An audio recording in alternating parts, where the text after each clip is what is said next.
शून्य से पहले दुनिया भर में कई तरह की अंक प्रणालियां विकसित थीं। शून्य का आविष्कार हो गया तब भी ये प्राचीन प्रणालियां प्रचलित थीं। कोई ऐसा स्थान था जहां 5 में ही काम किया जाता था, तो कहीं पर 12 अंक प्रचलित थे, कहीं पर 24 अंक हुआ करते थे, तो कहीं पर 2 से ही काम चला लिया जाता था।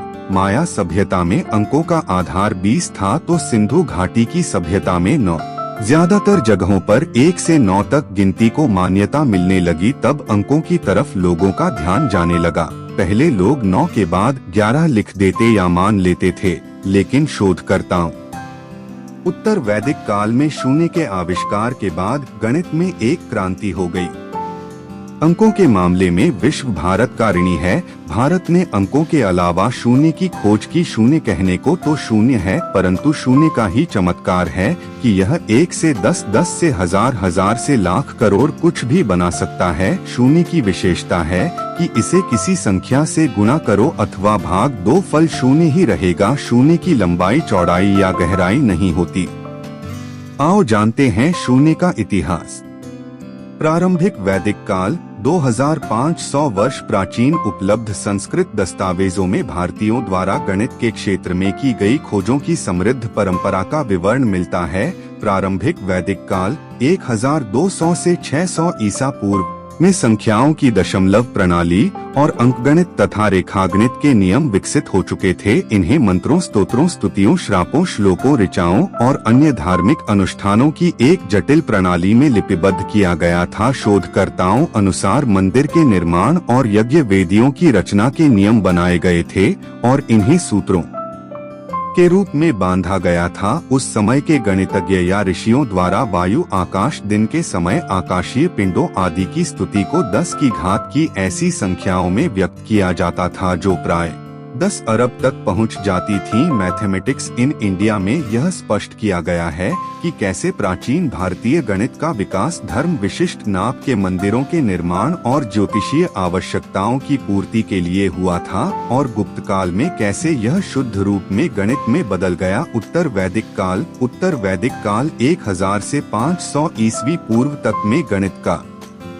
भारत में अधिक विकास हुआ। इसी काल में उपनिषद लिखे गए और वेदों पर आधारित कई तरह के दर्शन गढ़े गए। यह निश्चित रूप से ज्ञात नहीं है कि भारत में शून्य का आविष्कार कब और किसने किया, किंतु इसका प्रयोग उत्तर वैदिक काल में होने से ही होता रहा है। वैदिक गणित के बारे में सभी जानते हैं। विभिन्न प्रकार की वेदियों और उन पर विभिन्न आकृतियों की सही नाप बनाने की प्रथा के कारण इस काल में रेखागणित के सूत्रों का विकास हुआ, जो शुल्भ सूत्रों के रूप में उपलब्ध है। शुल्भ का मतलब उस रस्सी से है जो यज्ञ की वेदी बनाने में माप के काम आती है। इनमें 3 सूत्रकारों को विशेष रूप से याद किया जाता है, बोधायन, आपस्तंभ और कात्यायन। इनके अतिरिक्त मानव, मैत्रायण, वराह एवं बाधुल का नाम भी यदा कदा उपलब्ध होता है। विशेषतया शुल्भ सूत्रों में रेखागणित के अनेक सूत्र शुल्भ सूत्र में मौजूद हैं। बोधायन शुल्भ सूत्र को ही आज हम पाइथागोरस प्रमेय के नाम से जानते हैं, जिसकी खोज आज से 3000 वर्ष पूर्व की जा चुकी थी। बौद्ध काल एक कहानी के अनुसार बुद्ध ने अपनी होने वाली पत्नी को जीतने के लिए आंकड़ों की बड़ी बड़ी श्रृंखलाएं अपनी याददाश्त के आधार पर सुना दी थीं। बौद्ध काल में दुनिया अपने ज्ञान के चरम पर थी। तक्षशिला, नालंदा और विक्रमशिला नामक महानतम विश्वविद्यालयों में विश्व भर के लोग पढ़ने आते थे और वहां ज्योतिष, गणित, खगोल और धर्म के सूत्रों को समझते थे। यूनानी दार्शनिक सृष्टि के 4 तत्व मानते थे, जबकि भारतीय दार्शनिक 5 तत्व। यूनानी दार्शनिक आकाश को तत्व नहीं मानते थे। उनके अनुसार आकाश जैसा कुछ नहीं है, जबकि भारतीय दार्शनिकों के अनुसार जो नहीं है, जैसा दिखाई देता है, वही शून्य है। पाइथागोरस ने इस बात को स्वीकार किया था। आकाश को नथिंग कुछ नहीं कहते थे। नथिंग का अर्थ शून्य होता है। आज से 2500 वर्ष पूर्व बुद्ध के समकालीन बौद्ध भिक्षु विमलकीर्ति और मंजूश्री के बीच जो संवाद हुआ था वह शून्य को लेकर ही था। बौद्ध काल के कई मंदिरों पर अंकित है शून्य का चिन्ह। बौद्ध काल में ही आर्किमिडी 287 से 212 ईसा पूर्व के समान प्रतिभाशाली विद्वान ने भी न तो शून्य की चर्चा की और न स्थानमान पद्धति को अपनाया। लंबे समय तक यूनानियों ने बेबीलोनियाई की स्थानमान पद्धति को ही अपनाए रखा, लेकिन मौर्य साम्राज्य के दौरान भारतीय गणित की पद्धति यूनान में प्रचलित हुई। हालांकि विद्वानों अनुसार सन 130 ईस्वी के लगभग जाकर प्रसिद्ध बेबीलोनियाई खगोलशास्त्री टालेमी ने शास्त्रीय गणना पद्धति में यूनानी अक्षरीय अंकों में शून्य के लिए एक चिन्ह का उपयोग किया था जो एक लघु गोले पर एक शिरोरेखा के साथ था। वास्तव में टालेमी ने उसे मुख्यतया वही खाली स्थान भरने वाला चिन्ह ही समझा था। इन्होंने किया था शून्य का आविष्कार पिंगलाचार्य। भारत में लगभग 200-500 ईसा पूर्व छंद शास्त्र के प्रणेता पिंगलाचार्य हुए हैं, चाणक्य के बाद, जिन्हें द्व्यंकीय गणित का भी प्रणेता माना जाता है। इसी काल में पाणिनि हुए हैं, जिनको संस्कृत का व्याकरण लिखने का श्रेय जाता है। अधिकतर विद्वान पिंगलाचार्य को शून्य का आविष्कारक मानते हैं। पिंगलाचार्य के छंदों के नियमों को यदि गणितीय दृष्टि से देखें तो एक तरह से वे द्व्यंकीय बाइनरी गणित का कार्य करते हैं और दूसरी दृष्टि से उनमें 2 अंकों के घन समीकरण तथा चतुर्घाती समीकरण के हल दिखते हैं। गणित की इतनी ऊंची समझ के पहले अवश्य ही किसी ने उसकी प्राथमिक अवधारणा को भी समझा होगा। भारत में शून्य की खोज ईसा से 200 वर्ष से भी पुरानी हो सकती है।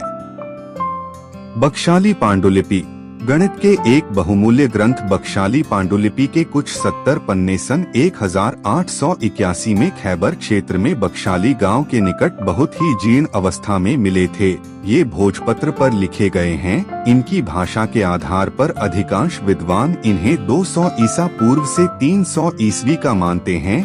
यह ग्रंथ इसलिए भी महत्वपूर्ण है कि यह शुल्ब सूत्री वैदिक गणित के ईसा पूर्व 800 से लेकर ईसा पूर्व 500 के काल के बाद के गणितीय रूप को दर्शाता है। इस पांडुलिपि में शून्य का जिक्र है। भारत में उपलब्ध गणितीय ग्रंथों में 300 ईस्वी पूर्व का भगवती सूत्र है, जिसमें संयोजन पर कार्य है, तथा 200 ईस्वी पूर्व का स्थनंग सूत्र है, जिसमें अंक सिद्धांत, रेखागणित, भिन्न सरल समीकरण, घन समीकरण, चतुर्घाती समीकरण तथा मचय परमुटेशंस आदि पर कार्य हैं। सन 200 ईस्वी तक समुच्चय सिद्धांत के उपयोग का उल्लेख मिलता है और अनंत संख्या पर भी बहुत कार्य मिलता है।